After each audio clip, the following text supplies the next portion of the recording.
Assalamualaikum warahmatullahi wabarakatuh. Alhamdulillahirabbil alamin. Assalatu wassalamu ala asyrofil anbiya'i wal mursalin wa ala alihi wa ashabihi ajma'in. Sayyidina wa maulana Muhammadin. Rabbi shrah li sadri wa yassir li amri wahlul 'uqdatam min lisani yafqahu qawli. Amma ba'du.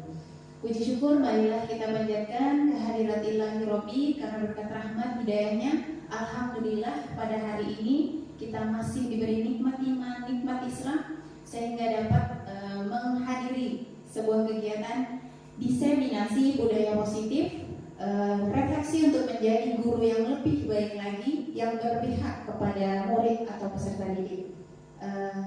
Tak lupa salawat serta salam semoga senantiasa tercurahkan kepada junjungan kita Nabiullah Muhammad SAW. Selanjutnya, marilah kita buka agenda kita hari ini dengan bersama-sama membaca basmalah. Sebelumnya, yang kami hormati Ibu Kepala Sekolah Ustazah Nur Rahmah Eshud, kemudian para dewan guru yang kali ini yaitu tergabung dalam kelompok kerja guru atau KKG paralel, kemudian bidang studi di SDIT Nurul Ilmi Tenggarong. Selamat datang peserta sekalian. Baik, langsung saja marilah kita dengarkan penyampaian tentang diseminasi budaya positif, refleksi untuk menjadi guru yang lebih baik yang berpihak kepada murid. Kepada Ustazah Nur Rahmah kami persilakan. Pada Ustazah ini yang sudah memandu agenda pada pagi hari ini. Baik teman-teman semua, Ustazah yang dirahmati Allah Subhanahu wa taala, alhamdulillah. Syukurlah wa la haula wa la quwwata illa billah. Asyhadu an la ilaha illallah wahdahu la syarika lahu wa asyhadu anna Muhammadan abduhu wa rasuluhu. Allahumma shalli ala sayyidina Muhammad wa ala ali sayyidina Muhammad. Baik, teman-teman sekalian, alhamdulillah hari ini kita bisa berkumpul di sini dalam rangka menyebarluaskan yang terkait dengan materi budaya positif dalam proses pembelajaran. Terkait budaya positif ini, insya Allah di semua sekolah ya, semua sekolah insya Allah sudah menerapkan terkait dengan budaya positif. Nah, pada hari ini saya ingin di KKG ini kita lebih membahas ya, diskusi ya terkait dengan pengalaman kita dalam penerapan budaya positif. Memang istilah budaya positif mungkin teman-teman ada yang baru mendengar ya pada saat ini. Tetapi kalau saya melihat kita insya Allah melakukan penerapan budaya positif meskipun bisa jadi belum optimal, bisa jadi belum maksimal, bisa jadi mungkin ada beberapa istilah-istilah yang kita belum begitu mengenal, tapi sebenarnya kita sudah melaksanakan hal tersebut. Nah, nanti di dalam poin budaya positif itu ada beberapa turunan materi ya, di dalamnya misalnya terkait dengan kebaikan universal, keyakinan kelas, kemudian ada terkait dengan kebutuhan 5 kebutuhan dasar manusia, kemudian ada restitusi, ada segitiga restitusi, dan ada 5 posisi kontrol kita sebagai guru ketika kita menghadapi murid kita yang melakukan kesalahan. Nah, dari 5 posisi kontrol itu, manakah yang terbaik yang harus kita ambil perannya sebagai seorang guru? Baik, terima kasih mungkin ya sebelumnya saya ucapkan atas kehadiran teman-teman. Ini bagi saya sangat penting untuk disampaikan ya. Selain yang pertama kita ingin melihat secara keseluruhan gitu ya, mungkin bisa juga sebagai evaluasi atau refleksi bahan renungan buat kita selama ini sebagai seorang pendidik seperti apa. Jika kita sudah melakukan hal-hal yang baik terkait dengan budaya positif, itu patut kita syukuri, kita pertahankan dan kita tingkatkan. Tapi jika ada hal-hal yang itu harus kita perbaiki, maka kita sebagai seorang pendidik tidak ada kata malu, tidak ada kata gengsi gitu ya untuk menjadi pribadi yang lebih fair lagi seperti yang disampaikan oleh saudari ini tadi, lebih berpihak pada murid.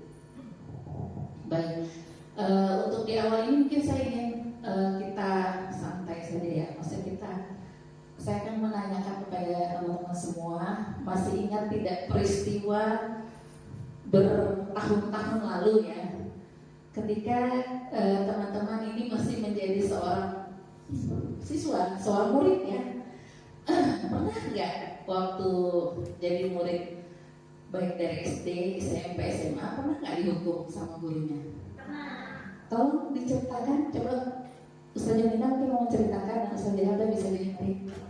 Silakan Ustaz, bisa maju sini. Kita berbagi pengalaman ya.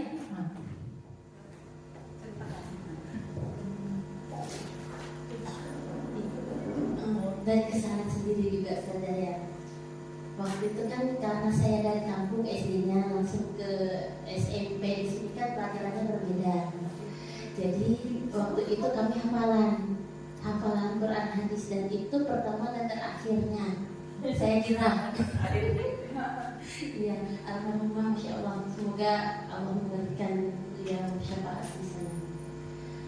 Waktu itu kita hafalan, disuruh maju, iya maju, tapi saya tidak hafal saja karena baru awal kan, baru masuk, jadi nggak hafal. Ada beberapa teman saya nggak hafal, jadi kata Allah, sini ustazah operasi kalian, katanya. Operasi kok diapain? Ternyata di sini nih dipencet, masya Allah sakitnya ustazah. Masih.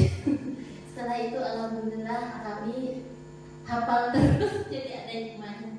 Ada juga waktu itu imla, itu pelajaran Ustadz Goni, kita menulis Arab kan di imla begitu terus tuh, kalau nggak bisa katanya di ini, ambil pohon bunga sakura yang bertebaran itu di bawah kita. Itu juga waktu awal juga saya kena. Terus ada juga muhadaroh. Nah ini satu orang yang membuat kesalahan, walaupun bukan kesalahan saya. Kami satu kelas berdiri di depan kelas karena celetukan satu teman. Jadi dia nyeletuk, saya lupa waktu itu, disuruh berdiri di depan kelas, kita semua berdiri dengan memegang buku sambil berjalan menghafal dan keliling lapangan poli di depan kelas ya, karena kelas kita kan berbeda, laki-laki dan perempuan. Jadi ternyata laki-laki malu, iya juga, ya begitu pengalamannya saya. Tapi alhamdulillah itu berkesan dengan saya, dengan itu menanamkan pada diri sendiri, saya kepada anak didik saya tidak begitu, boleh tegas keras tapi jangan begitu. Iya, terima kasih. Jadi ada perasaan malu ya, malu, dan itu teringat sampai kita sekarang, tidak bisa kita lupakan ya. Oke. Terus tadi tekadnya Ustazah Mina, saya tidak akan berbuat seperti itu. Wah, itu refleksi yang sangat bagus ya. Lanjut ke Ustazah Yada, silakan.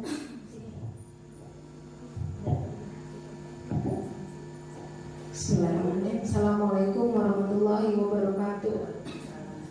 Ya, mungkin ada dua pengalaman ya yang sampai detik ini bukan menghantui, tapi selalu terngiang-ngiang di dalam jiwa dan raga saya, dan itu menjadi sebuah tekad ketika saya menjadi guru. Saya tidak akan pernah melakukan apa yang pernah dilakukan oleh guru saya. Jadi cerita yang pertama itu ketika zaman saya sanawiyah, tepatnya di kelas 1.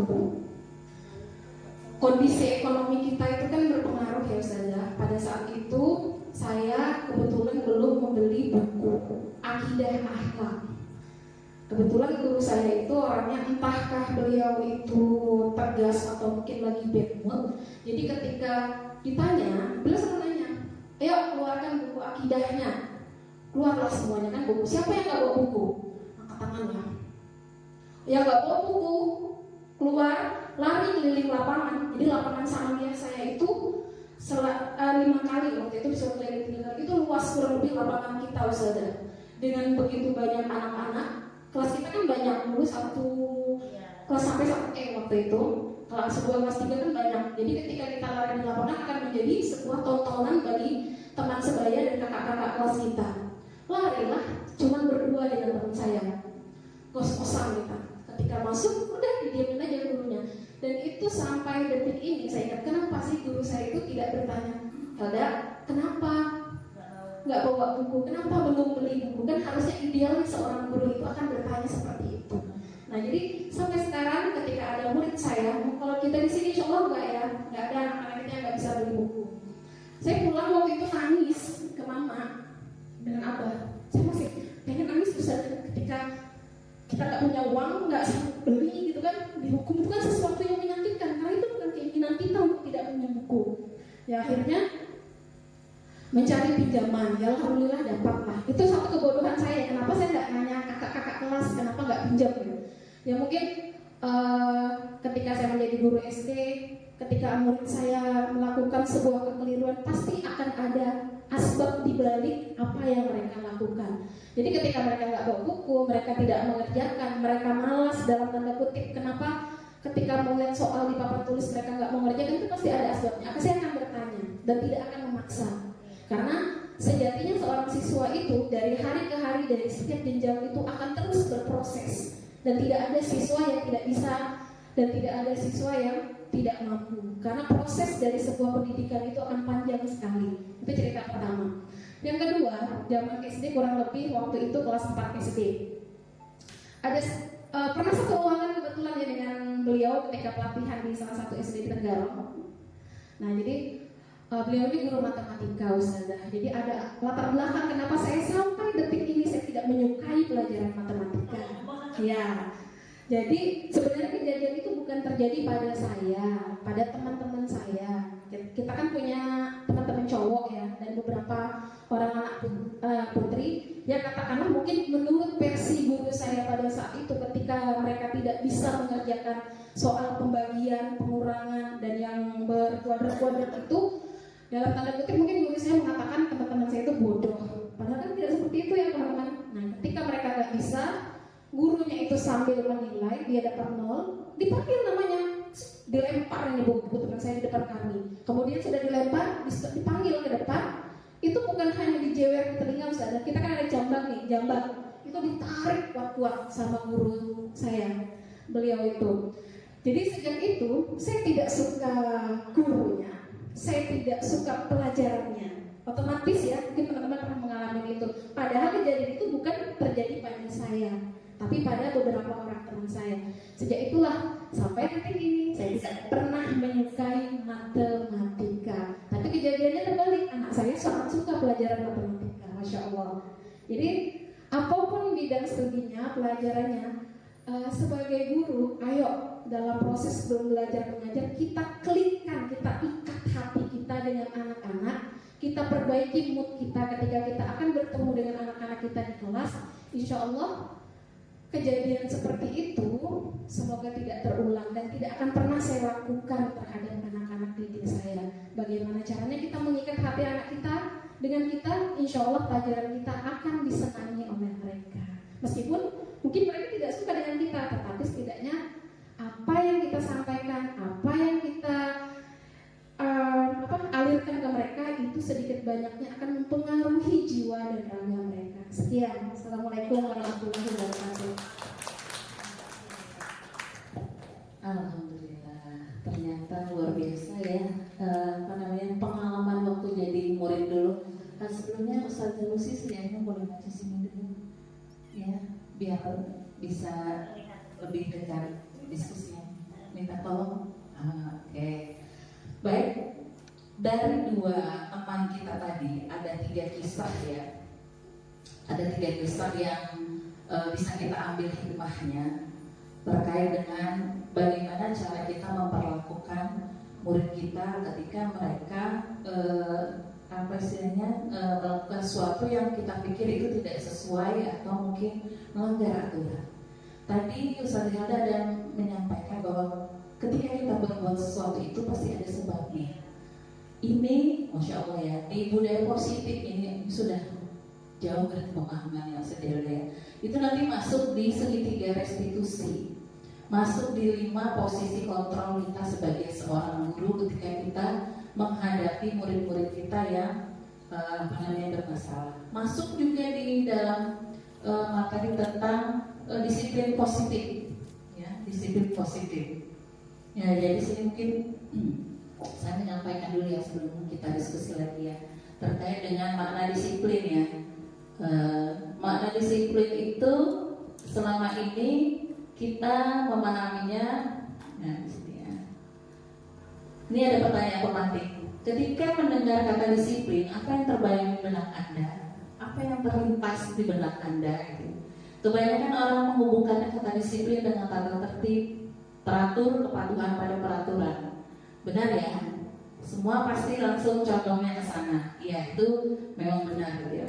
Dalam budaya kita, makna disiplin dimaknai sebagai sesuatu yang dilakukan oleh orang lain untuk mendapatkan kepatuhan. Dan kita cenderung menghubungkan kata disiplin dengan ketidaknyamanan. Karena ada kaitannya dengan peraturan. Dalam peraturan ada konsekuensi atau hukuman. Ya, biasanya seperti itu. Nah, yang kita mau di sini adalah disiplin positif. Di sini Bapak Kiai Jariwatara menyampaikan bahwa di mana ada kemerdekaan, disitulah harus ada disiplin yang kuat. Sungguh pun disiplin itu bersifat self-disiplin, yaitu kita sendiri yang mewajibkan dengan sekeras-kerasnya. Tapi itu sama saja, sebab jikalau kita tidak cakap melakukan self-disiplin tadi, wajiblah penguasa yang mendisiplinkan diri kita. Dan peraturan demikian itu harus ada di dalam suasana yang merdeka. Maksudnya untuk mencapai kemerdekaan dalam konteks pendidikan itu kita harus menciptakan murid yang merdeka. Maksudnya ada ini ya, merdeka itu maksudnya adalah dia itu melakukan sesuatu tidak tergantung orang lain. Dia mendisiplinkan dirinya itu tidak tergantung dari orang lain. Artinya ketika dia menjadi murid yang disiplin itu bukan karena pendisiplinan dari gurunya, orang tuanya dan lain sebagainya.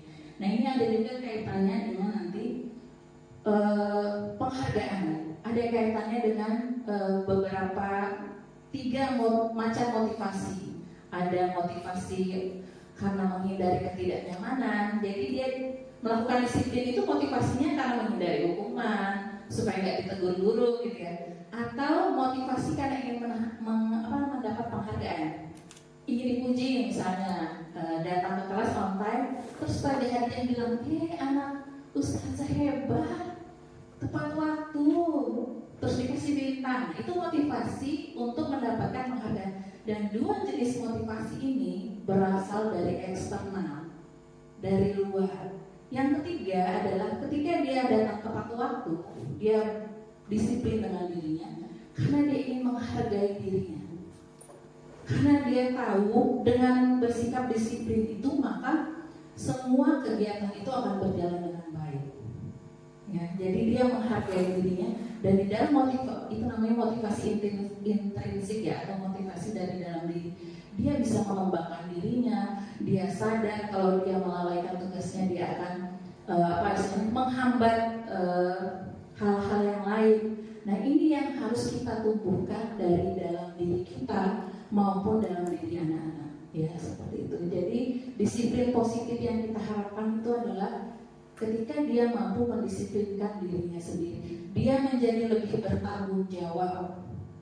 Dia tahu apa yang harus dia lakukan ketika dia ada masalah, solusinya apa. Kita membimbing, menuntun dia untuk mencarikan solusi seperti itu. Oke, kemudian kita lanjutkan ke yang berikutnya. Oh ya, saya juga mau bertanya nih kepada ustazah yang lain. Apa yang sudah ustazah lakukan ketika melihat misalnya tadi itu pengalaman ustazah ada sebagai murid, nah sekarang sebagai seorang guru. Siapa yang mau menyampaikan pengalamannya terkait dengan menghadapi murid yang melakukan sebuah kesalahan? Boleh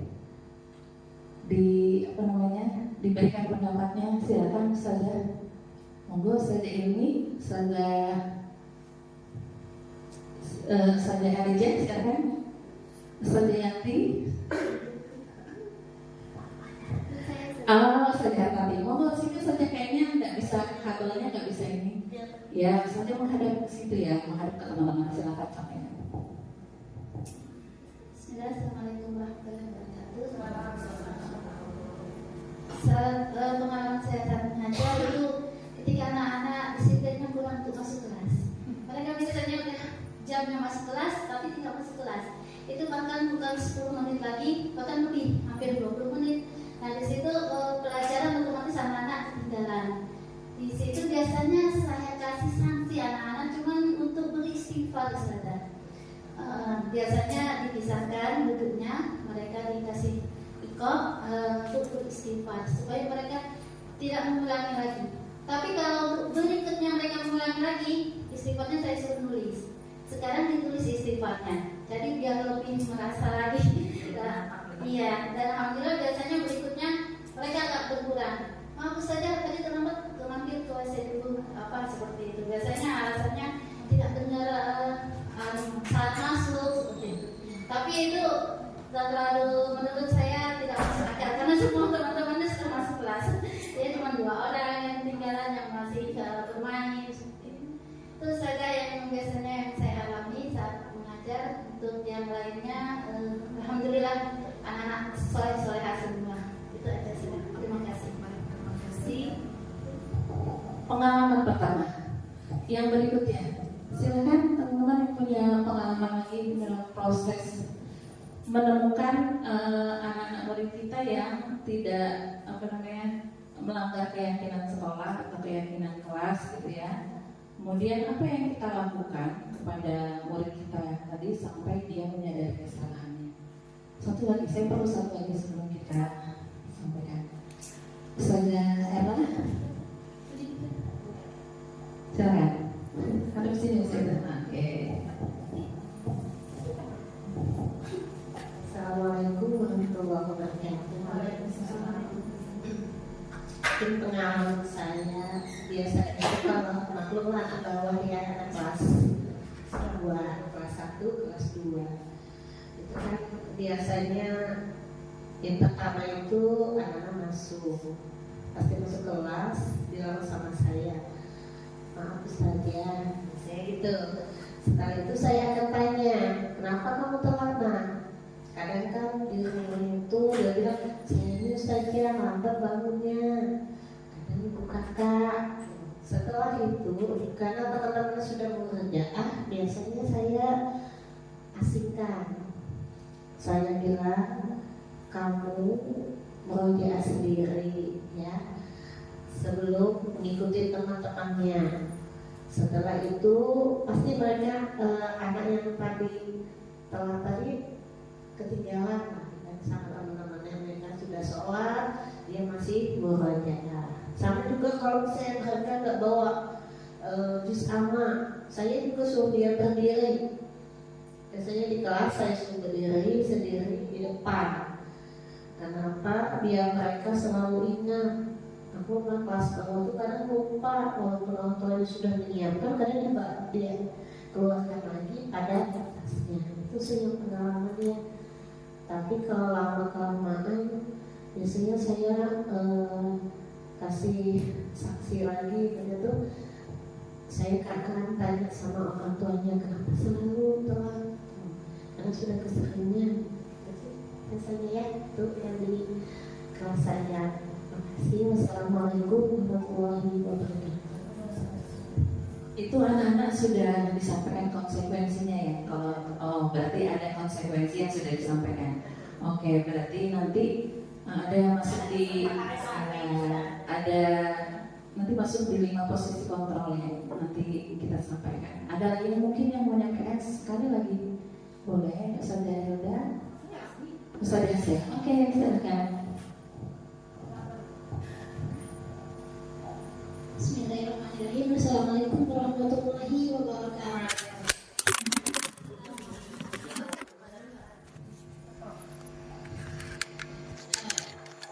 Izin menyampaikan terkait dengan pengalaman mengajar. Di sini insya Allah saya akan menyampaikan pengalaman mengajar yang pernah saya rasakan di Bogor, Jawa Barat. Nah di situ saya alhamdulillah mengajar, ada di situ teman-teman saya angkatan kuliah dan juga SMA. Nah yang pertama yang ingin saya sampaikan di sini, karena pada saat itu saya mengajar kelas 2-3 SMA. Kalau kita tahu bahwasannya mereka itu sama aja dengan setara dengan kita. Kalau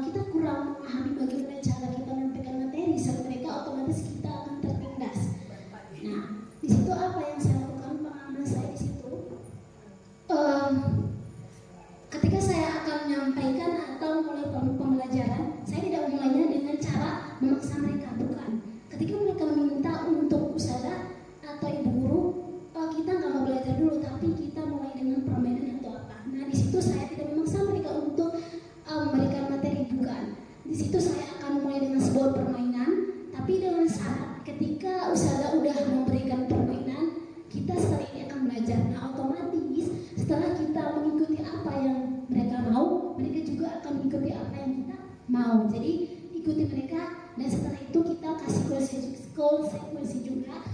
Nah, apa yang kita ingin jalankan akan berjalan, mereka juga fokus ketika kita akan menyampaikan.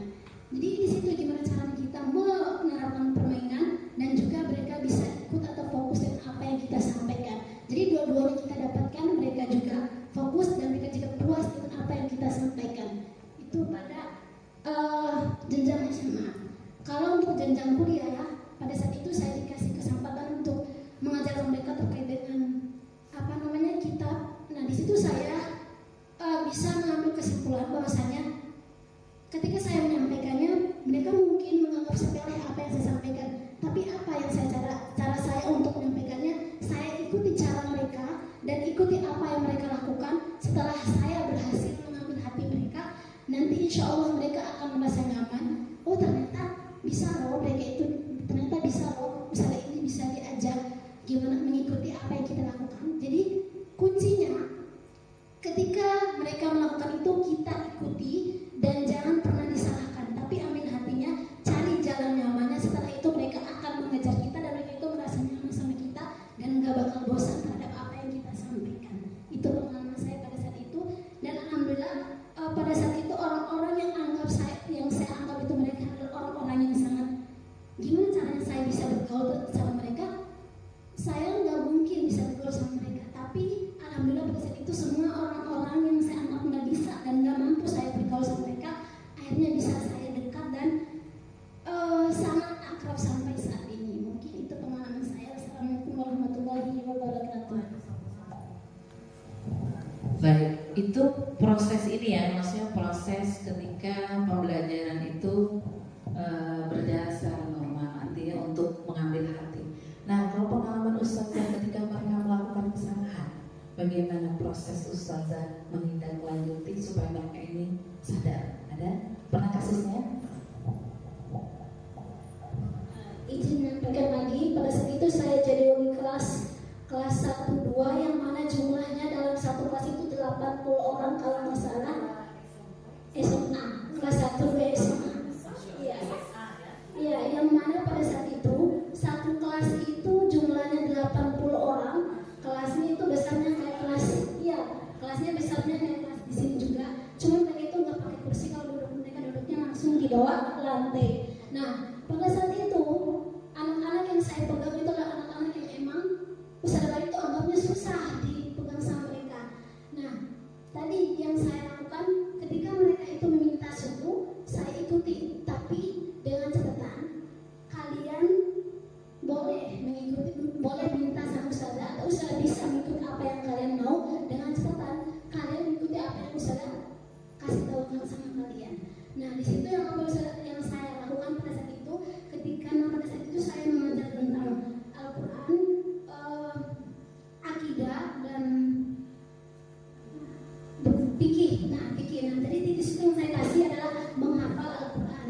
Nah, ketika melakukan kesalahan, maka di situ saya memberikan hukuman ada menghafal Al-Quran, dan juga karena pada saat itu di sana kalau kita mengobrol atau bercakap itu kita harus menggunakan bahasa Arab, bahasa Inggris, karena benar di pondok itu ada bahasa yang ditetapkan untuk berkomunikasi, ada bahasa Jepang, Mandarin, Inggris dan Arab. Tapi yang lebih difokuskan itu ada bahasa Arab sama bahasa Inggris. Nah, jadi di situ ketika mereka melakukan kesalahan, otomatis di situ ada hukuman. Mereka itu disuruh berdiri karena setiap pagi itu kan ada sholat duha dan penyampaian materi-materi. Nah, pada saat disitulah mereka itu dikasih hukuman berdiri menggunakan kalung, dan di situ ada tulisan kalung yang mereka pakai itu ada tulisan saya telah melanggar dalam berbahasa. Jadi bahasa kasar. Saya telah menggunakan bahasa kasar. Jadi di situ mereka menggunakan kalung pelan-pelan, yang mana di situ ada tulisan mengakui telah melakukan pelanggaran. Jadi itu untuk yang melanggar bahasa. Kalau untuk melanggar yang tidak susah dikasih tahu, mereka di di situ disuruh hafal Al-Quran. Itu untuk pengalaman hukuman yang pernah saya lakukan. Terima kasih, luar biasa ya pengalamannya mulai dari kuliah, SMA dengan keberanian yang luar biasa. Baik, dari beberapa yang disampaikan oleh teman-teman tadi terkait dengan bagaimana cara kita menindaklanjuti atau mengatasi siswa-siswa kita yang melakukan pelanggaran keyakinan kelas ya, baik itu secara individu maupun mungkin ada juga yang kadang mereka itu melakukannya berkelompok gitu ya, terkait dengan beberapa hal ya. Jadi sebelum saya menjawab atau mengomentari feedback ya balik atas kasus teman-teman, mari kita lihat dulu bagaimana 5 posisi kontrol kita sebagai seorang guru. Oke ya. Yang pertama, ada istilahnya posisi penghukum. Bagaimana posisi penghukum itu? Oke, kita lihat ya. Seorang penghukum bisa menggunakan hukuman fisik maupun verbal. Orang-orang yang menjalankan posisi penghukum senantiasa mengatakan bahwa sekolah memerlukan sistem atau alat yang dapat lebih menekan murid-murid lebih dalam lagi. Guru-guru yang menerapkan posisi penghukum akan berkata, patuhi aturan saya, atau awas, kamu selalu saja salah, selalu saja yang terakhir selesai. Nah, guru seperti ini senantiasa percaya hanya ada satu cara pembelajaran yang bisa efektif atau berhasil, yaitu melakukan cara seperti yang dia yakini ya. Nah, penghukum ini biasanya ada suara yang tinggi, matanya melotot, menunjuk-nunjuk gitu. Tanyakan kepada diri kita, bagaimana perasaan murid ketika dia diperlakukan seperti itu ya. Hasilnya kemungkinan murid akan marah dan dendam, itu pasti ya, atau bersifat agresif. Bisa jadi sesudah kembali duduk, murid tersebut akan merusak sesuatu yang ada di dekatnya, nyoret-nyoret bukunya atau merobek bukunya dan sebagainya, menggores dan sebagainya gitu ya. Jadi dia akan dendam. Nah, kemudian posisi yang kedua, membuat rasa bersalah. Mungkin ini secara tidak sadar sering kita lakukan ya. Bagaimana posisi ini? Guru akan bersuara lebih lembut. Membuat rasa bersalah akan menggunakan keheningan yang membuat orang lain merasa tidak nyaman, bersalah atau rendah diri.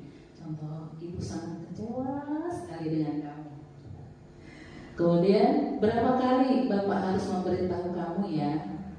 Gimana coba kalau orang tua kamu tahu kamu berbuat begini?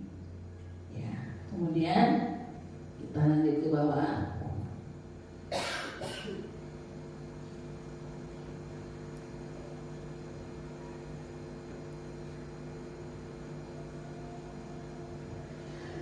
Adi, kamu ini bagaimana ya? Kamu sudah berjanji dengan ibu. Kan biasa tuh anak tuh yang bolak-balik terlambat ya. Kan sudah janji kemarin, kan sudah janji. Kau diulangi lagi. Nanti ibu ditegur loh sama kepala sekolah. Nanti bagaimana ibu menyampaikan kepada orang tuamu kalau kamu seperti ini terus? Hasilnya murid akan merasa bersalah telah mengecewakan ibu bapak gurunya. Seperti itu. Dan bisa jadi mereka akan tertekan. Kemudian yang berikutnya, posisi teman. Nah, pada posisi teman ini sepertinya sama-sama nyaman ya, guru akan mempengaruhi murid secara persuasif ya. Dan ciri khasnya adalah guru akan mengatakan, ayo bantu bapak dong, kan selama ini saya sudah sering bantu kamu. Jadi seolah-olah ngomong sesama teman ya, seperti itu ya. Hal negatifnya adalah jika suatu saat guru tidak lagi membantu murid murid akan merasa kecewa. Misalnya, ya udah nanti ustazah bantu izin deh ke wali kelasmu. Nah, suatu saat ketika murid tidak mendapati itu, dia akan marah, merasa kecewa. Ustazah tidak setia kawan, gitu ya. Jadi kita tuh kalau sebagai teman ada suaranya ramah, gitu ya, bercanda, akrab, gitu ya. Dan murid akan senang, gitu ya. Ini punya dampak positif juga. Cuman posisi ini tidak semua guru bisa melakukan, ya. Dan tadi murid akan merasa kecewa ketika kita tidak dalam tanda kutip setia kawan sama mereka, gitu ya. Ini juga berarti ada dampak negatifnya.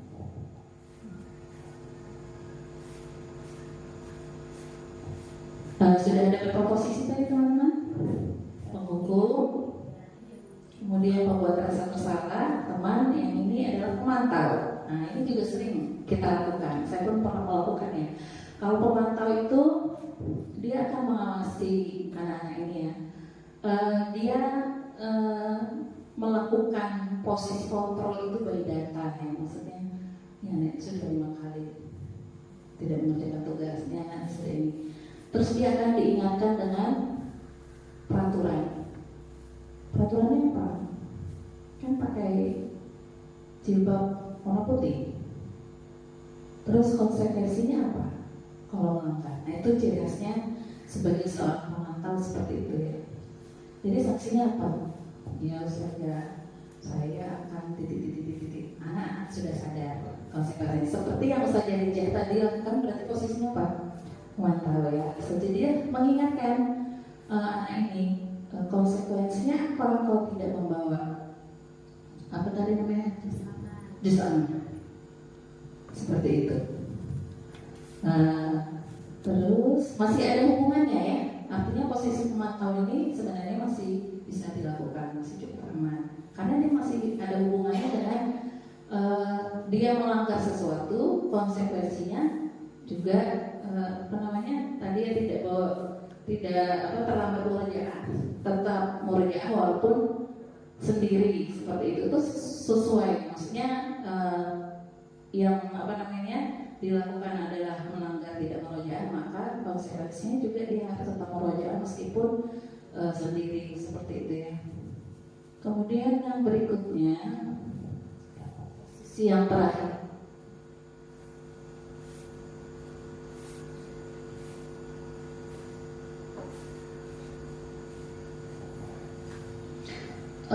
sebelumnya di posisi pemantau ini murid sangat memahami konsekuensi yang harus dijalankan karena telah melanggar salah satu peraturan sekolah. Guru juga tidak menunjukkan emosi yang berlebihan ya sebagai seorang penghukum tadi ya, seperti itu.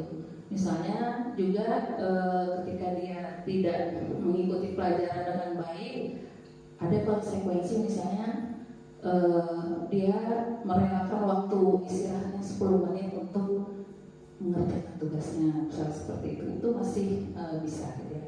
Kemudian posisi yang terakhir, nah ini posisi manajer. Posisi manajer ini posisi di mana guru berbuat sesuatu bersama dengan murid, mempersilakan murid bertanggung jawab atas perilakunya, mendukung murid untuk menemukan solusi atas permasalahannya sendiri. Kemudian seorang manajer ini punya keterampilan bisa di posisi teman, bisa di posisi pemantau. Dengan demikian bisa jadi di waktu tertentu dia akan kembali pada dua posisi tersebut bila diperlukan. Namun bila menginginkan murid kita menjadi manusia yang merdeka, mandiri dan bertanggung jawab, kita perlu mengacu kepada restitusi. Nanti saya jelaskan terkait dengan restitusi ya. Yang tujuannya menjadikan murid seorang manajer bagi dirinya sendiri. Dia bisa bertanggung jawab gitu ya.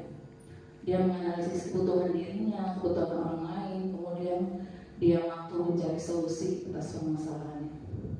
Contohnya kalimatnya adalah dia akan sebagai seorang manajer, guru akan menanyakan apa keyakinan kelas kita saling menghargai ustazah. Apa kamu meyakininya? Iya, saya meyakini. Baru kemudian apa kamu bersedia memperbaikinya? Artinya pertanyaan-pertanyaan yang membuat dia berpikir. dan menyadari kesalahan-kesalahannya. Kemudian dilanjutkan dengan kita tanyakan, kita bimbing, lalu rencananya apa supaya lebih baik lagi, supaya kamu bisa memperbaiki kondisi yang ada, supaya kamu bisa bertanggung jawab. Seperti tadi yang siswa terlambat tadi ya, bisa kita tanyakan, lalu rencanamu apa supaya tidak terlambat? Saja nanti ngomong sama bunda, bangunnya lebih pagi, saya dan kakak bangunnya lebih pagi, terus menyiapkan buku pelajaran dari malam, jadi pagi itu tidak repot lagi nyari ini, nyari jilbab, nyari buku dan sebagainya. Oh baik, jadi itu rencanamu ke depannya. Mulai besok ya kita akan menerapkan, sama-sama kita saling bantu. Ya saja, nanti tolong saya juga diingatkan saja, oke. Jadi sama-sama memberikan ini ya, bahasa tubuh, ucapan yang positif antara guru dan murid seperti itu. Jadi itu 5 posisi kontrol yang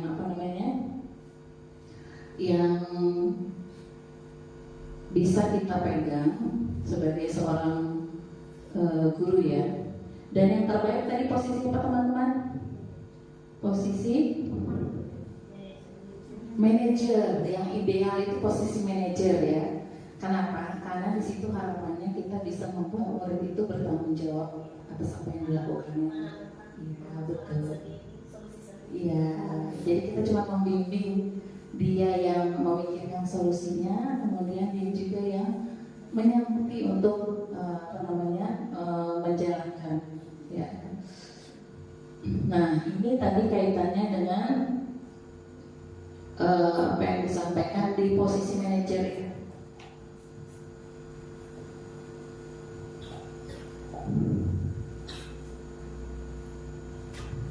Oke, ini ada gambar segitiga mana sama sisi ya atau sama kaki? Sama sisi ya. Oke, segitiga restitusi.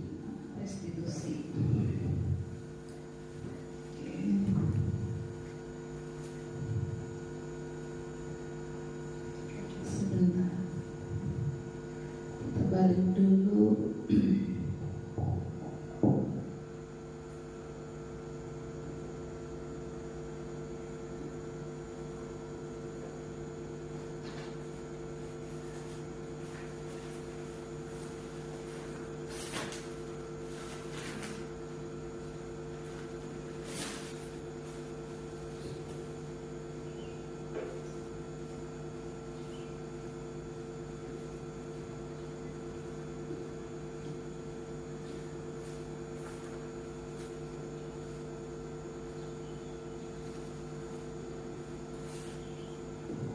Oke, terkait dengan restitusi. Sebelum ke segitiga restitusi, kita masuk ke restitusi. Apa yang dimaksud dengan restitusi? Dan di sini disampaikan menurut Dayan Gosen tahun 2004 ya, restitusi adalah proses menciptakan kondisi bagi murid untuk memperbaiki kesalahan mereka, sehingga mereka bisa kembali pada kelompok mereka dengan karakter yang lebih kuat. Jadi menciptakan kondisi bagi murid untuk memperbaiki kesalahan mereka. Tanpa ini ya, tanpa ada tadi rasa marah, dendam, tertekan tadi ya, seperti itu. Restitusi ini adalah proses kolaboratif yang mengajarkan murid untuk mencari solusi untuk masalah dan membantu murid berpikir tentang orang seperti apa yang mereka inginkan dan bagaimana mereka harus memperlakukan orang lain. Ya, jadi melihat ke dalam diri, saya ingin menjadi orang seperti apa dan bagaimana cara saya memperlakukan orang lain, seperti itu ya. Kemudian restitusi membantu murid memiliki tujuan, disiplin positif dan memulihkan dirinya setelah berbuat salah. Jadi ada proses pemulihan setelah berbuat salah. Dia tidak berada dalam kesalahan terus-menerus gitu ya, atau dia tidak disalahkan terus-menerus seperti itu. Penekanannya bukanlah pada bagaimana berperilaku untuk menyenangkan orang lain atau menghindari ketidaknyamanan. Tujuannya adalah menjadi orang yang menghargai nilai-nilai kebajikan yang mereka percaya, ya. Kebajikan yang mereka percaya dan memiliki motivasi intrinsik. Nah, nyambung dengan yang di awal tadi ya. Jadi motivasi dia berbuat menyadari kesalahannya itu karena dia punya motivasi intrinsiknya. Kemudian melalui restitusi, ketika murid berbuat salah, guru akan menanggapi dengan cara yang memungkinkan murid itu melakukan evaluasi internal tentang apa yang dapat mereka lakukan. Kemudian ada peluang yang luar biasa bagi murid untuk tumbuh ketika mereka melakukan kesalahan. Ya, artinya mereka dari kesalahan itu mereka belajar menjadi pribadi yang lebih baik lagi, tanpa harus ada rasa malu yang berlebihan, tanpa harus ditekan, tanpa harus dendam dan lain sebagainya gitu ya. Nah ini restitusi bukan untuk menebus kesalahan, namun untuk belajar dari kesalahan.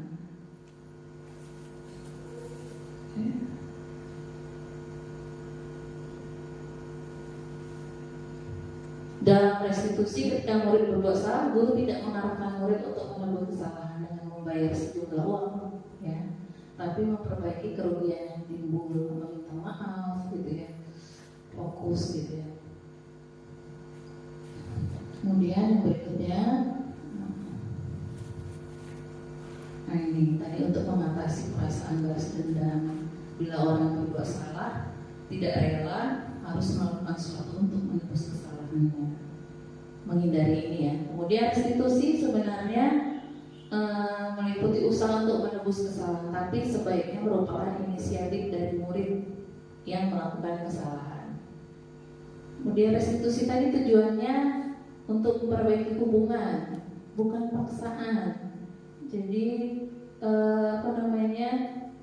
kita lebih menggali kesadaran murid itu ya, untuk menyadari kesalahannya. Jadi bukan kita bilang kamu salah kan, kamu salah seperti itu, tapi kita tanyakan dulu. Jadi ada proses-prosesnya nanti di segitiga restitusi itu ya. Bisa kita praktekkan nanti ya di anak-anak kita, bisa kita praktekkan, dan ini prosesnya bisa berulang ya.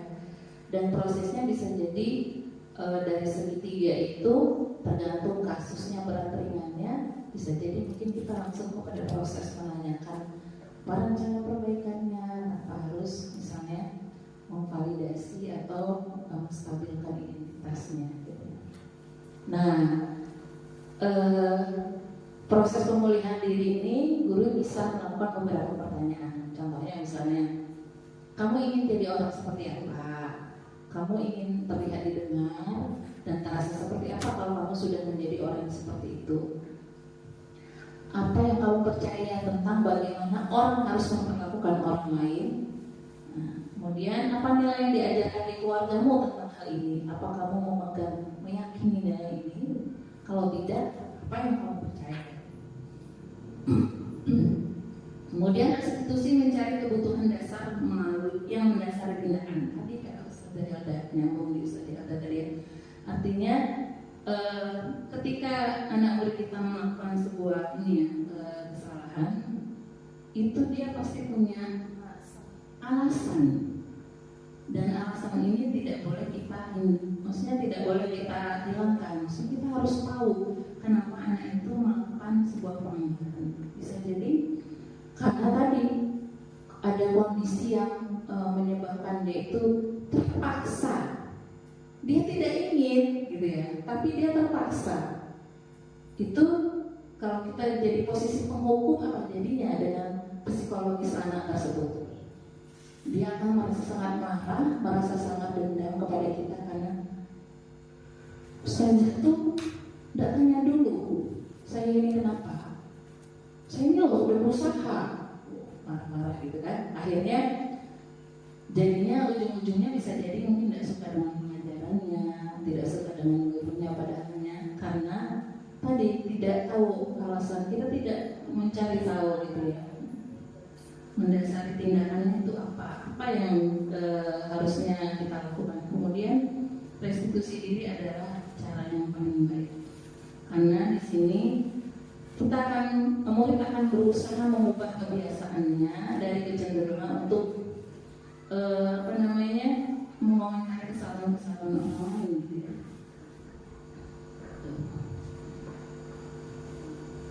Restitusi fokus pada karakter bukan tindakan. Restitusi itu juga menguangkan. Restitusi fokus pada diri,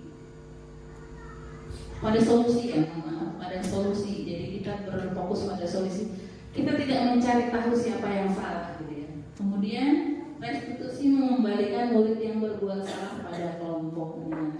Jadi kita tidak membuat dia terkucil dan lain sebagainya gitu ya. Oke, sekarang kita lanjut ke segitiga restitusinya. Nah, ini yang menarik ini.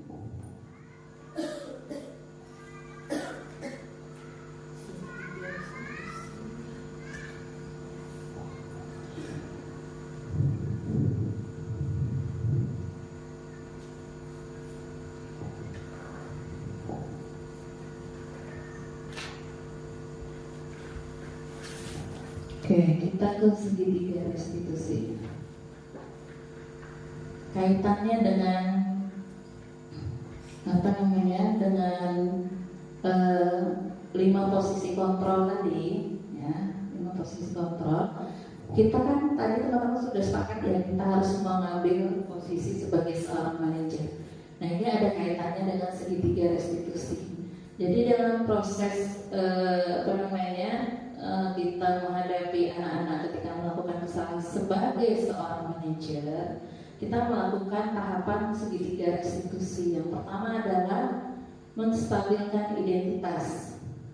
Maksudnya apa ya menstabilkan identitas? Nah, di sini bagian dasar dari segitiga bertujuan untuk mengubah identitas anak dari orang yang gagal karena melakukan kesalahan menjadi orang yang sukses.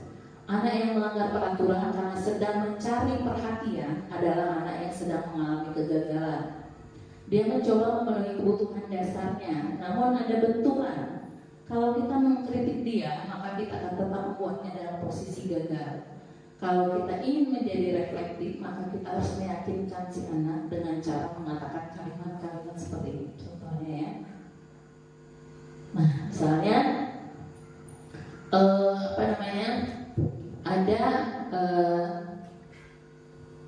ini ya, maksudnya konflik antara dua siswa kita, konflik dua siswa kita, kemudian kita ajak ini ya, kita ajak berbicara dengan baik satu-satu ya. Jadi kepada anak yang misalnya terjadi pemukulan ya, pemukulan kepada salah satu anak, kita proses segitiga restitusinya kita sampaikan.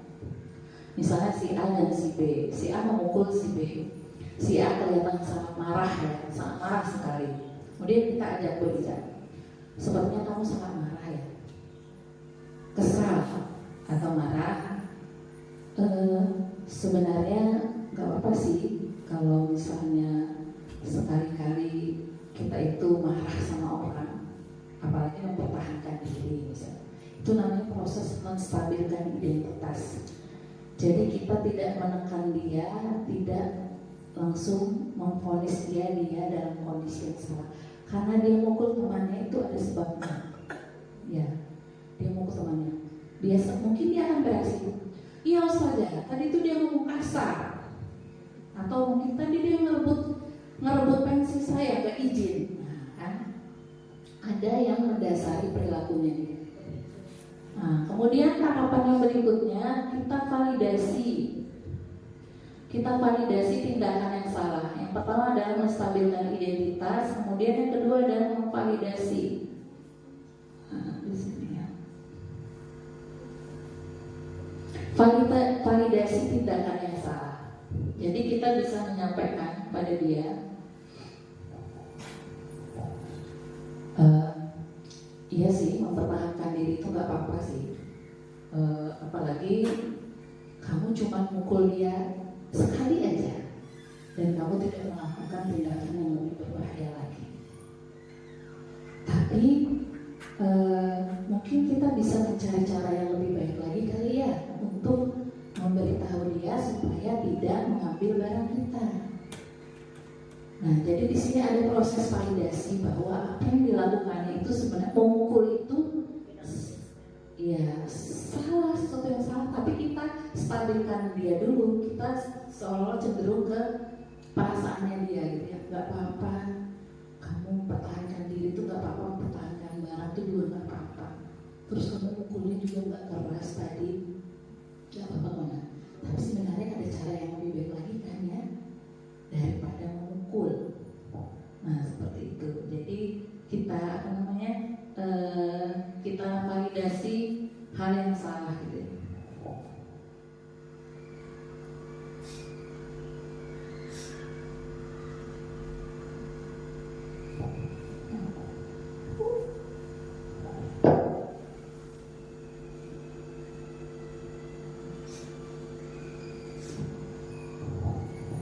Iya, mungkin sambil apa, kalau untuk anak yang kelas bawah sambil kita elus-elus ya punggungnya gitu ya, kita tenangkan gitu ya, apa namanya, mempertahankan barang itu sesuatu yang wajar gitu ya. Kemudian yang berikutnya adalah tanyakan keyakinan. Nah, jadi kan di kelas itu kan ada kesepakatan kelas yang udah kita buat ya. Contohnya misalnya saling menyayangi sesama teman, gitu kan? Saling menghargai sesama teman. Apa namanya? Kebersihan kelas adalah tanggung jawab kita bersama. Mendengarkan ustazah ketika sedang berbicara adalah sesuatu yang baik. Nah, kita tanyakan, apa keyakinan kelas kita yang sesuai dengan perbuatan kita tadi? Saling menyayangi saja. Iya, kita seharusnya di dalam kelas ini saling apa? Saling menyayangi. Kira-kira kamu saling menyayangi tidak dengan teman? Iya, harus saja. Saya ini sebenarnya sayang sama teman, gitu kan? Dia ngomong kayak gitu. Sebenarnya saya sayang sama teman, tapi tadi karena dia kayak gitu, jadi gitu kan, dengan sederet alasannya. Kemudian kita tanyakan, kalau begitu seharusnya kedepannya seperti apa? Bagaimana caranya supaya bisa mempertahankan diri tadi tanpa harus menyakiti teman, misalnya gitu. Baru dia sampaikan, ya udah nanti lain kali saya kasih tahu ustazah aja lah, nggak usah mukul, katanya gitu kan. Terus temannya yang tadi merebut pensilnya kita juga tanyakan, kita sampaikan sama dengan yang tadi kita sampaikan. Kemudian kita tanyakan kepada yang merebut pensil, jadi bagaimana ya solusinya supaya barangnya ini tadi, misalnya pensilnya sampai patah ya, pensilnya sampai patah, gimana? Ya saja, nanti saya dimarahin mama saya, pensil di rumah nanti ditanyai, baru beli patah lagi gitu. Nah, gimana supaya si A tadi tidak dimarahi mamanya? Saya kasih pensil saya, ustazah, ini pensil saya punya, pensilnya pendek gitu ya, padahal pensil temannya baru. Terus kita bilang, apakah sesuai dengan yang tadi dikatakan? Nanti saya dimarahi, ustazah, ini pensilnya beda, pensilnya beli di mana gerangan? Baru ditanya, ya sudah, nanti saya akan ganti dengan pensil yang lebih baik lagi, baru berdamai. Nah, seperti itu. Dan seperti ini biasanya saya tanyakan ke teman-teman, pernah dilakukan nggak? Pernah kan? Pernah atau sampai tahap mana? Masa dari segitiga restitusi tadi, apakah hanya tahap pertama atau sampai tahap kedua? Tadi ya, menstabilkan identitas, memvalidasi kesalahan, atau sampai pada tadi menanyakan tentang keyakinan. Boleh mungkin pengalamannya? Jadi nggak apa-apa nih saya. Jadi kita kan baru mengenal istilah segitiga restitusi. Cuman kalau refleksi, saja kok kayaknya saya pernah melaksanakan tapi tahap 1 saja. Pernah? Yang tadi menstabilkan identitasnya, yang menenangkan dia. Nggak apa-apa kok. Salah sekali itu nggak apa-apa. saya dulu juga pernah lupa. Pernah tak seperti itu saudara? Ketika mereka melakukan kesalahan, itu berarti saja sedang melaksanakan, tapi hanya sampai tahap 1. Kalau misalnya ustazah tadi lanjut ke tahap yang berikutnya, kan bisa tak kelahi, bisa dengan cara yang lain. Itu berarti ustazah sudah sampai pada tahap 2. Pernah saja? Pernah. Oh, alhamdulillah. Berarti kan sebenarnya kita itu melaksanakan hanya tidak tuntas, ya kan? Nah sekarang ayo kita tuntaskan sampai yang ketiga. Kita tanyakan keyakinan yang sudah dilanggar atau keyakinan kelas mana yang sudah dilanggar. Kemudian kita tanyakan rencana dia. Rencana dia itu berarti dia memikirkan solusinya, Dan berarti kita sudah melaksanakan segitiga restitusi. Nah itu ya. Sampai di sini mungkin ada yang mau ditanyakan sebelum lanjut ke 5 kebutuhan dasar manusia. Silakan teman-teman, ada yang mau katakan atau menyampaikan pengalamannya, silakan. Sedang refleksi ya, sedang mengingat-ingat masa bagaimana mengatasi anak-anak ketika bermasalah. Kalau tidak ada, saya lanjut dulu. Sejak ada yang mau disampaikan terkait dengan segitiga restitusi?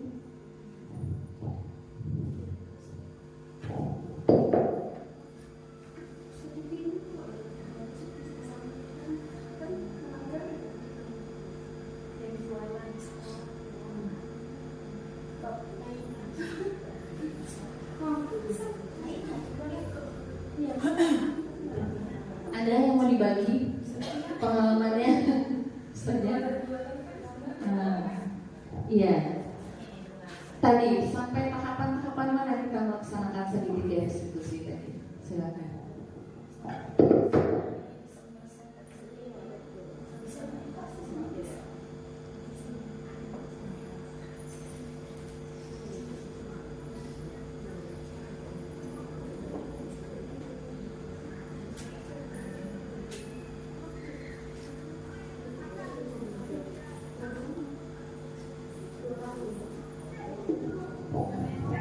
Oke, sambil teman-teman berefleksi, kita lanjut ke 5 kebutuhan dasar manusia.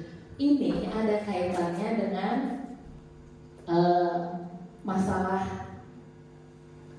segitiga restitusi juga, ada kaitannya dengan 5 posisi kontrol kita juga. Bagaimana kita menganalisa atau melihat kondisi peserta didik kita ketika dia datang ke sekolah. Jika salah 1, salah 2 atau salah 3 mungkin dari 5 kebutuhan dasar ini tidak terpenuhi, maka anak-anak kita itu akan mencari perhatian dengan caranya masing-masing. Ya. Ada yang misalnya di kelas itu karena tidak suka pelajaran ini dia tidur, ya kan? Atau mungkin dia menjahili temannya terus, mengambil barang temannya terus. Nah ini ada kaitannya dengan 5 kebutuhan dasar. Oke.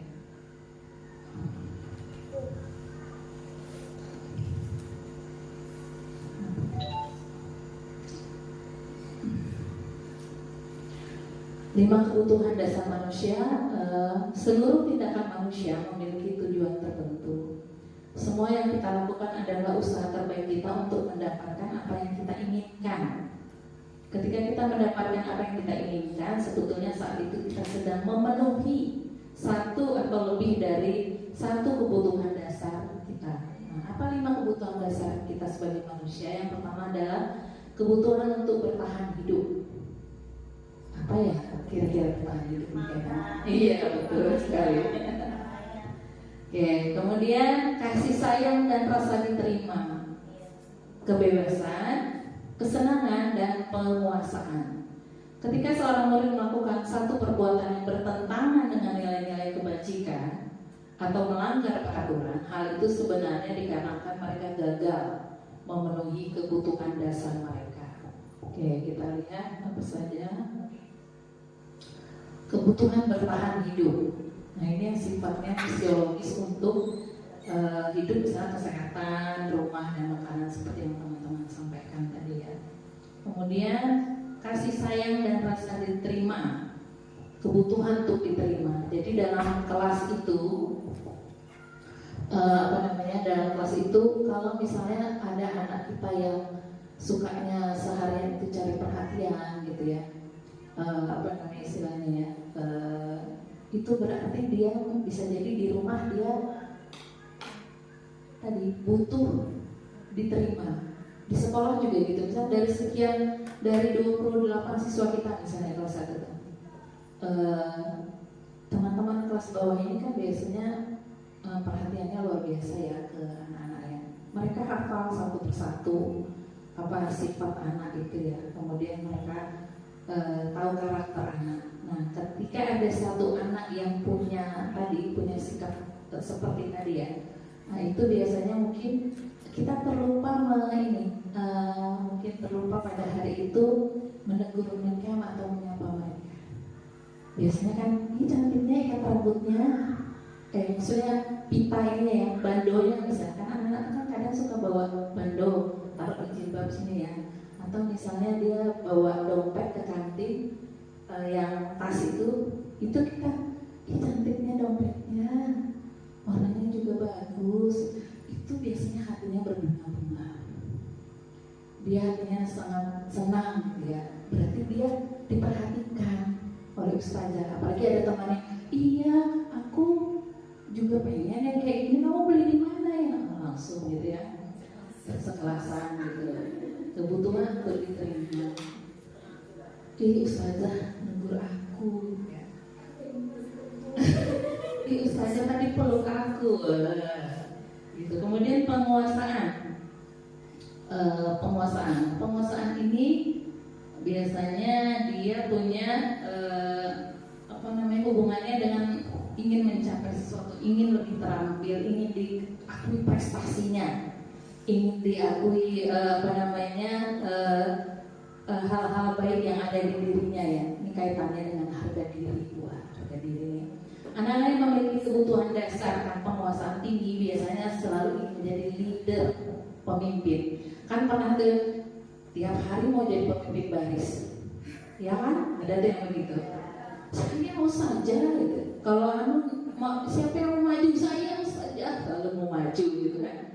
Nanti siapa yang ini, pokoknya dia selalu ingin tampil. Itu berarti dia kurang pemenuhannya terhadap tadi penguasaan tadi, pengakuan hak, pengakuan kemampuannya. Bisa jadi di rumah mungkin tidak terakomodir mungkin ininya ya. Ya misalnya dia jadi imam, misalnya dia punya kakak atau punya adik mungkin yang sering panggil adiknya, temen kakaknya, dia tidak pernah disuruh jadi imam, misalnya itu disuruh iqomat atau disuruh apa gitu ya. Jadi dia merasa gimana. Terus contohnya misalnya kita di kelas, kalau yang di kelas atas ya, ada yang anak itu tadi punya kemampuan seperti itu tapi tidak terakomodir. Sesekali kita suruh jadi ketua kelompok gitu ya, kita suruh jadi juru bicara atau kita suruh jadi apa untuk memenuhi kebutuhan ini akan penguasaan. Kemudian kebebasan. Nah ini kebebasan ini berarti dia menginginkan pilihan. Mereka suka mencoba-coba, tidak terpengaruh pada orang lain dan senang mencoba hal baru yang menarik. Kayaknya banyak di sini ya anak-anak kita yang kayak gini, yang rasa bebasnya itu tinggi gitu ya, kebutuhan akan pilihan. Anak-anak itu ada yang cenderung misalnya menyukai hanya pelajaran PJOK saja. Nah itu ini dia punya tipe yang seperti ini ya, perlu dipenuhi seperti itu. Tidak hanya pelajaran ya, terkait dengan mungkin makanan kesukaan kalau di rumahnya anak-anak kita ya. Kemudian apalagi dia mudah bosan gitu ya, dia ingin selalu mencoba hal baru. Kemudian kebutuhan kesenangan, mencari kesenangan bermain dan tertawa. Jadi kalau di sini sepertinya kebutuhan untuk kesenangan anak-anak itu sangat terpenuhi ya. Sepanjang hari itu mereka bebas gitu ya, setiap istirahat main bola, kemudian lari ke sana kemari dan lain sebagainya, gitu, bercanda. Kebutuhan untuk kesenangan ini sangat mudah terpenuhi gitu. Nah itu jadi ada 5 kebutuhan yang harus kita perhatikan ke anak-anak. Rata-rata nih kalau dari teman-teman mengamati ya kasus anak-anak kita, mana yang dari 5 kebutuhan dasar ini mereka itu belum terpenuhi? Boleh, Ustazah? Kalau saya mengamati ada yang terkait dengan rasa diterima atau kasih sayang. Itu anak-anak itu masih ada yang belum terpenuhi. Ya. Jadi dia selalu nempel ke ustazah gitu ya. Minta hanya sekedar dielus, dipeluk gitu ya, hanya sekedar diberikan kalimat verbal pujian gitu ya. Itu akan membuat mereka berbunga-bunga. Bahkan sampai memberikan sesuatu untuk kita. Ustazah pernah dikasih sesuatu sama anak? Iya. Dihidangkan kue misalnya gitu ya, dengan wajah berbinar-binar gitu ya. Nah itu kita kan tidak tega kalau tidak apa namanya kalau tidak istilahnya menyicipi atau tidak memberikan kalimat yang baik kepada mereka. Bahkan ada yang memberikan bunga gitu ya, memberikan apa lagi? Iya, atau hanya sekedar kebaikan saja. Ya, kita langsung membalas mereka sekali sambil tersipu malu gitu ya, itu. Iya, kebanyakan kebutuhan dasarnya kaitannya dengan itu ya, sama yang tadi mungkin ya jiwa leadernya tadi itu ya, penguasaan dan masalah rasa diterima, rasa kasih sayang tadi. Jadi kita sebagai orang tua kedua di sekolah ini harus bisa melihat 5 hal itu tadi ya, seperti itu karena itu kaitannya dengan tadi mungkin sikap-sikap pembangkangan mereka cari perhatian dan sebagainya. Jadi saling ada keterkaitan ya dengan 5 posisi kita sebagai seorang guru, segitiga restitusi dan 5 kebutuhan dasar manusia. Kemudian tadi 3 motivasi, masih ingat teman-teman motivasi apa saja tadi? Anak-anak melakukan sesuatu itu karena 3 motivasi. Yang pertama, motivasinya adalah menghindari ketidaknyamanan, menghindari hukuman. Yang kedua, ingin mendapat penghargaan. Dan yang ketiga yang paling ideal, yang paling penting adalah menghargai diri sendiri. Nah, kira-kira nih kalau Ustazah mengamati di lingkungan anak-anak kita dari 3 motivasi tadi, ada semua enggak? Ada ya. Tapi yang paling banyak yang mana? Yang mana? Nomor 2 kata Ustazah Yanti. Iya. Anak-anak ini cenderung kalau di SD ya. Kalau di SD itu rata-rata cenderung ingin dipuji, gitu kan? Ingin dihargai. Nah, pujian dan penghargaan ini kaitannya juga dengan tadi kebutuhan dasar tadi ya. Nah, kebutuhan dia mau disayangi, mau diterima, kemudian di eksistensinya. Gitu. Tapi sebisa mungkin kita teman-teman memunculkan motivasi intrinsik tadi ya, motivasi dari dalam diri. Oke. Sekarang gantian, silakan teman-teman mau menyampaikan satu, menambahkan atau pengalaman, silakan.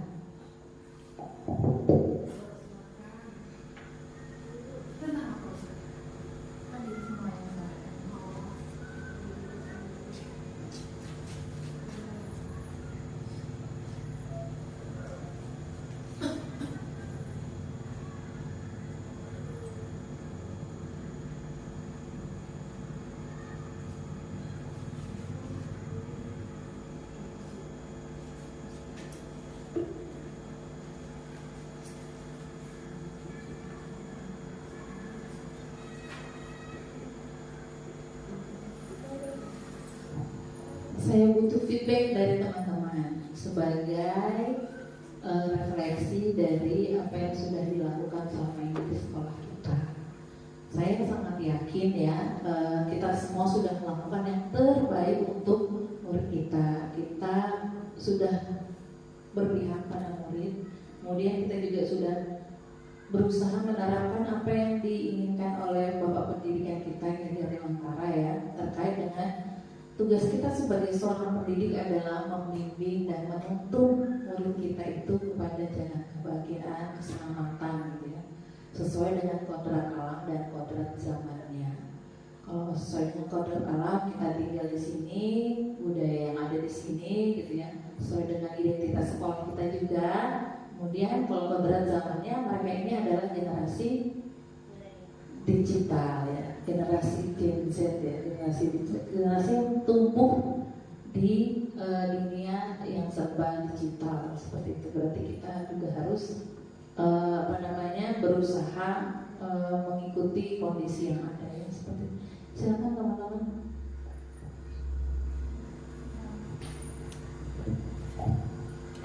Baik, bismillah. Pernah pada suatu hari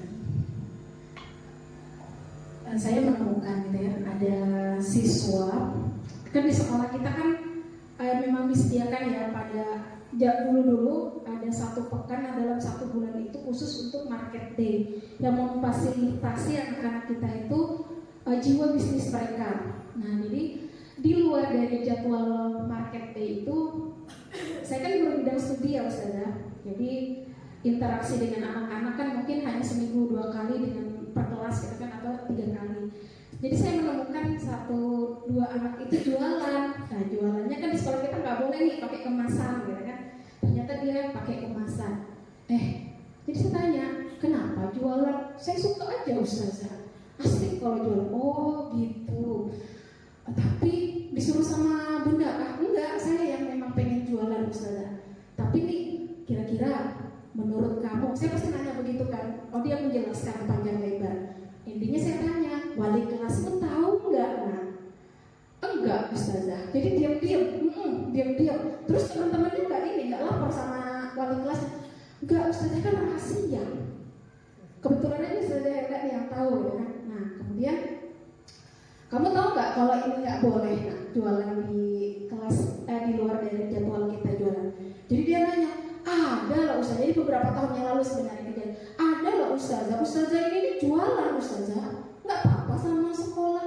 Oh gitu, kamu pernah nanya nggak sama Ustazah yang berjualan itu, kenapa Ustazahnya jualan? Nggak berani Ustazah. Oh gitu, kan langsung. Kemudian saya bertanya jawab ke sana anak-anak itu, kira-kira yang kamu lakukan ini benar atau enggak? Nah, dia langsung mikir diam aja. Benar nggak ya kira-kira? Kamu jawab sendiri. Nanti kalau sudah punya jawaban, ayo kita diskusi lagi sama Ustazah. Kenapa boleh enggak, dilarang enggak, kenapa boleh dan kenapa tidak dibolehkan? Sampai hari ini anaknya alhamdulillah nggak pernah lagi jualan. Tapi belum pernah ada feedback lagi untuk diskusi sama anak tersebut. Kemudian yang kedua, pemahaman anak-anak itu, kemampuan anak-anak itu dalam belajar kan fluktuatif ya, tidak sama satu siswa dengan siswa yang lain. Jadi saya menemukan satu siswa di kelas atas, entahkah dia ini agak introvert anaknya. Jadi dia dibanding teman-temannya itu, kebetulan saya ngajar kirati ya, metode percobaan itu, dia termasuk yang dari sekian temannya itu lambat, masih jilid 1, sedangkan teman-temannya udah 3-4 gorib bahkan tajwid. Kenapa? Nah, dan dia selalu kalau giliran ngaji dia selalu berada di urutan paling belakang, menunggu teman-temannya semuanya istirahat dia baru mau maju. Saya tanya, kenapa? Kamu minder? Diam aja. Kamu takut kah sama Ustazah?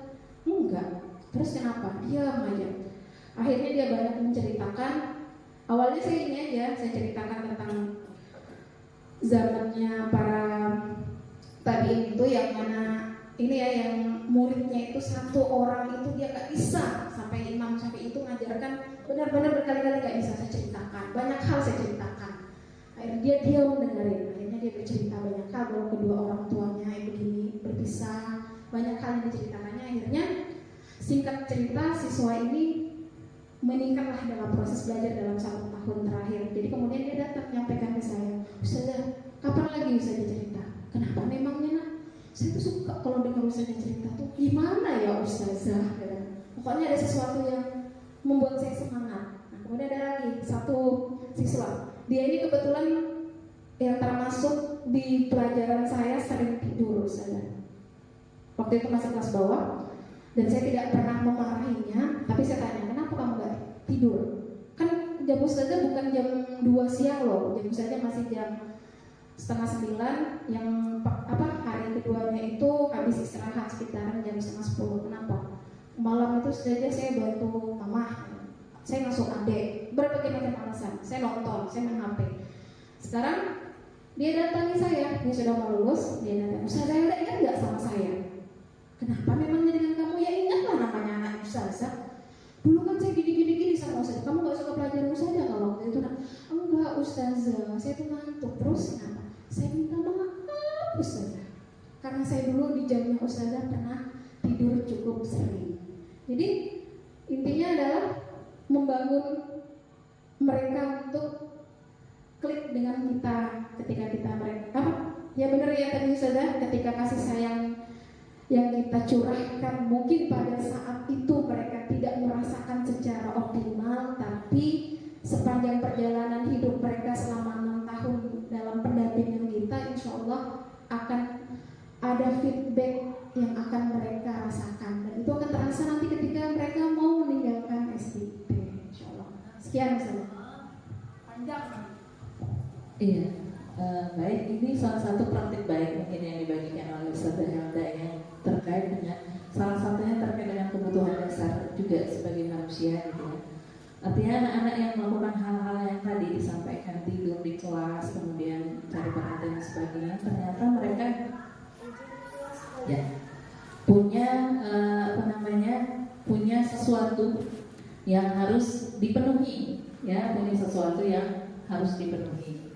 Dan tadi Ustazah Helda sudah berusaha melakukan yang terbaik ya untuk anak ini kembali bersemangat, kembali bisa mengikuti pembelajaran dengan baik. Tadi kebutuhan apa yang kurang ya dari anak itu tadi ya? Kebutuhan untuk bertahan itu tadi ya, dia kurang tidur ya. Kemudian kebutuhan kasih sayang juga ya, dia diperhatikan. Artinya ketika dia tadi memenuhi kebutuhan dasarnya, kita tidak lantas mencak-mencak, marah-marah, menuduh yang bukan-bukan. Ternyata ada banyak alasan di balik yang dia lakukan seperti itu. Baik teman-teman, mungkin yang saya sampaikan terkait dengan diseminasi budaya positif. Tadi sudah banyak feedback yang saya dapatkan dari teman-teman semua, dan alhamdulillah teman-teman punya upaya-upaya gitu ya untuk memperbaiki kondisi-kondisi yang ada. Kalau boleh saya bertanya kepada teman-teman, kira-kira tadi apa yang bisa kita tangkap terkait dengan budaya positif? Mungkin bisa sambil disampaikan teman-teman, ada apa saja tadi budaya positif? Ada terkait dengan ya segitiga, restitusi, 5 kebutuhan dasar, kemudian motivasi, 3 jenis motivasi, kemudian makna disiplin positif tadi ya, kemudian terkait dengan satu lagi mungkin terkait dengan penghargaan. Ternyata memberikan penghargaan itu juga harus berhati-hati. Ada istilahnya dihukum dengan penghargaan. Maksudnya apa ya dihukum dengan penghargaan? Ada kalanya kita memberikan penghargaan itu justru membuat anak-anak itu menjadi tidak produktif. Maksudnya apa? Ketika kita tidak memberikan penghargaan, mereka tidak akan mau melakukan sesuatu. Itu terkait penghargaan yang sifatnya tadi tidak produktif. Atau ada penghargaan yang merusak hubungan. Ketika kita ada penghargaan, ada yang lain yang tidak suka gitu ya. Teman kita yang tidak suka dengan kita gitu. Jadi yang paling benar adalah tadi adanya motivasi intrinsik dari dalam diri kita. Seseorang yang memiliki motivasi intrinsik, pola pikirnya akan terus berkembang, satu. Kemudian yang kedua, dia akan selalu menyadari apa yang terjadi dengan yang ada di sekitarnya, berusaha memperbaiki kesalahan, berusaha mencari solusi dan sebagainya. Indahnya ya kalau budaya positif tadi ada di sekolah kita. Bukan ada di sekolah kita, bisa kita kembangkan, bisa kita terapkan secara konsisten. Karena tadi teman-teman sudah menyampaikan juga, sebenarnya sudah menerapkan segitiga restitusi, cuma belum tuntas, ya kan? Kemudian tadi melakukan pemenuhan kebutuhan dasar murid-murid sudah dilakukan. Kemudian terkait dengan posisi kontrol, tidak ada yang menjadi seorang penghukum, lebih kepada pemantau, teman, gitu ya, seperti itu. Dan yang paling ideal adalah posisi manajer. Itu terima kasih banyak atas kehadirannya. Saya harap teman-teman nanti bisa menerapkan, meningkatkan ya apa yang sudah diterapkan tadi. Kemudian jika ada hal-hal yang baru yang didapatkan, bisa kita pelajari, kemudian bisa kita sampaikan kepada teman-teman yang lain. Nanti di lain waktu akan kita sampaikan lagi, akan kita pertegas lagi ya kepada seluruh teman-teman di sekolah kita, supaya kita bisa seiring sejalan seperti itu. Dan mudah-mudahan kita bisa tetap sesuai dengan identitas sekolah kita, yaitu sekolah Islam terpadu, sesuai dengan apa yang kita yakini. Baik, terima kasih. Saya kembalikan kepada MC. Terima kasih banyak atas kehadirannya teman-teman semua. Mudah-mudahan kita selalu dikuatkan oleh Allah untuk melakukan kebaikan, dan yang paling penting Allah menurunkan keberkahan karena dedikasi kita yang tulus kepada murid-murid kita. Sejauh ini silakan ditutup.